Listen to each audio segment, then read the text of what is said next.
Қазақстан аумағын жаулап алуы. Шыңғысхан туралы парсы тарихшысы Жами ат-Тауарих еңбегінен білеміз, және Марко Полоның саяхатшының еңбегінен білуге болады. Қазақстан аумағын жаулап алуы.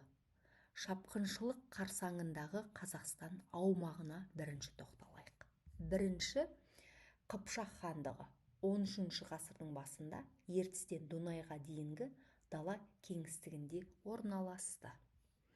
Екінші Найман хандығы Жетісуда Күшлүк хан басқаруында болған болатын.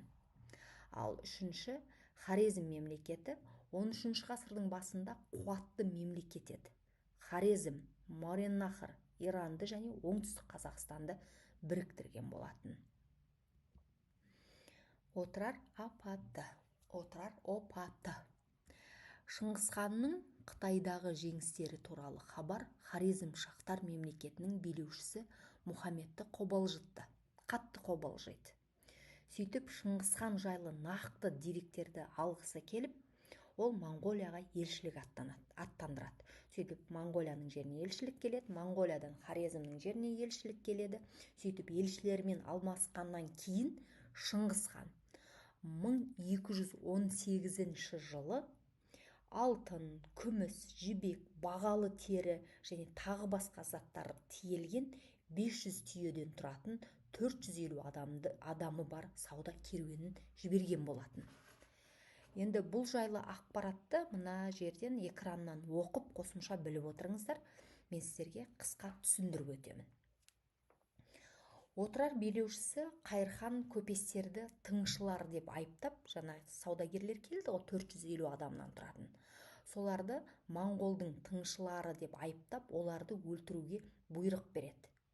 Бұл қырғын туралы бәрін қырып тастайды. Бұл қырғын туралы Шыңғысханға жетеді. Қатты ашуланған Шыңғысхан Қайырханды беруге талап еткен болатын. Бірақ хорезмшахтар мемлекетінің билеушісі бұл талаптан бас тартады. Қайырханды берген жоқ.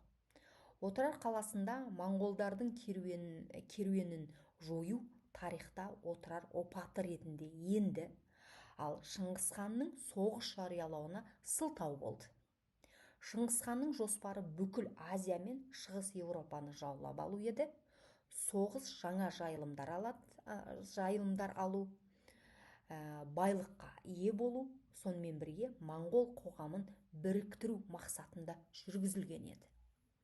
Енді дәл сол жылы, 1218 жылы, Шыңғысханның үлкен ұлы Жошы қыпшақтар арасында жасырын жүрген меркіттерді күйретті. Ал дәл осы уақытта хорезмшах Мұхаммед қыпшақтарға қарсы 60 000 әскермен жорыққа шыққан еді.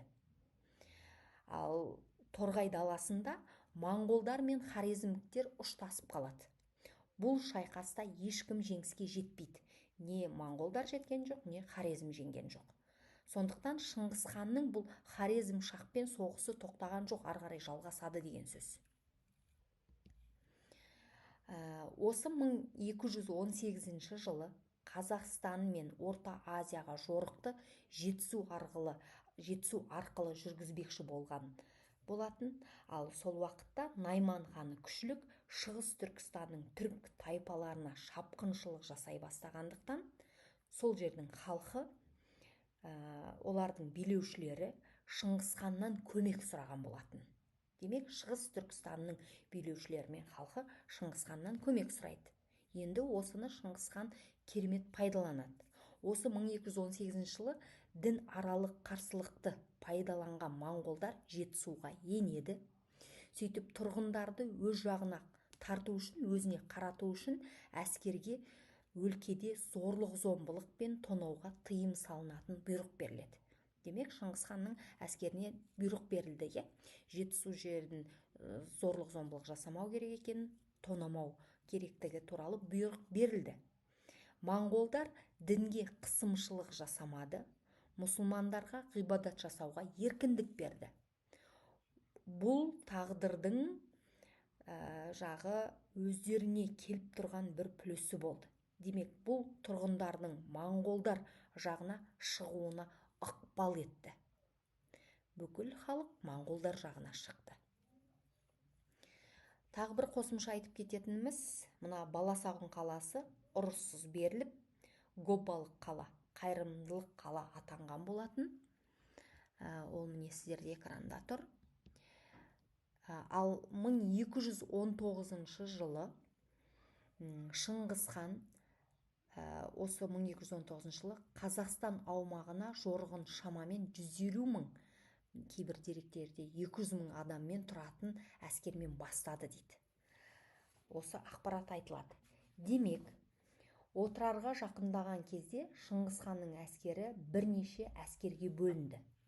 Енді бірінші бағыты ұлдары, ол Шағатай мен Үгедей бастаған әскерді Отырарды қоршап шабуылдауға қалдырған болатын.